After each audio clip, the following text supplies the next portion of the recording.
आमले की एकादशी के दिन भगवान विष्णु और आंवले के वृक्ष की पूजा की जाती है। साथ ही काशी में इस दिन से ही होली के पर्व की शुरुआत होती है, इसलिए इसे रंग भरी एकादशी भी कहा जाता है। तो आइए जानते हैं व्रत कथा के बारे में। पुराणों में वर्णित है कि वैदिक नामक नगर में चंद्रवंशी राजा राज्य करते थे। इस नगर के लोग भगवान विष्णु के परम भक्त थे और हर एकादशी का व्रत विधि पूर्वक रखते थे। फागुन माह के शुक्ल पक्ष में आमले की एकादशी का व्रत बड़ी श्रद्धा और भक्ति से किया जाता था। उसी समय नगर में एक महापापी शिकारी आया। वह शिकारी नगर में रुककर भगवान विष्णु की कथाएं सुनने लगा। उसने पूरी रात जागरण किया और व्रत के महत्व को समझा। इसके बाद वह अपने घर लौटकर सो गया। कुछ ही दिनों बाद उसका देहांत हो गया।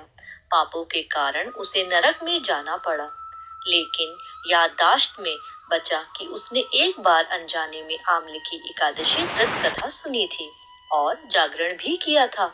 इस कारण उसे उस व्रत का शुभ फल मिला।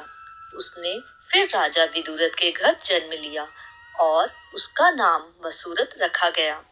वसुरथ बड़े होकर एक दिन जंगल में भटक गया और एक पेड़ के नीचे सो गया।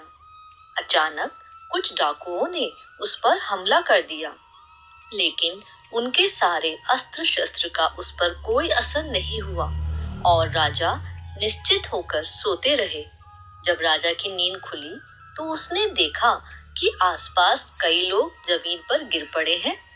इस पर उसे समझ आया कि यह हमला उसके जीवन के लिए खतरा था।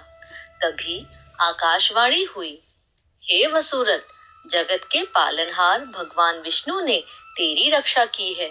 पिछले जन्म में तुमने आमले की एकादशी व्रत रखा था और कथा का पाठ किया था।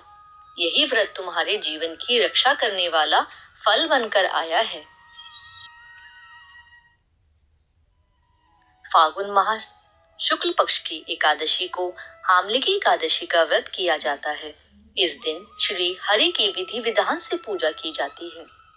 पूजा के समय आमले की एकादशी व्रत का पाठ करने से व्यक्ति की सभी मनोकामनाएं पूर्ण होती है।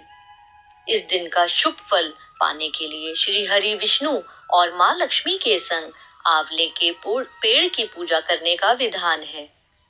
मान्यता है कि कथा का पाठ करने से एकादशी व्रत का संपूर्ण फल प्राप्त होता है और साधक के सभी पापों का नाश होता है। राधे राधे।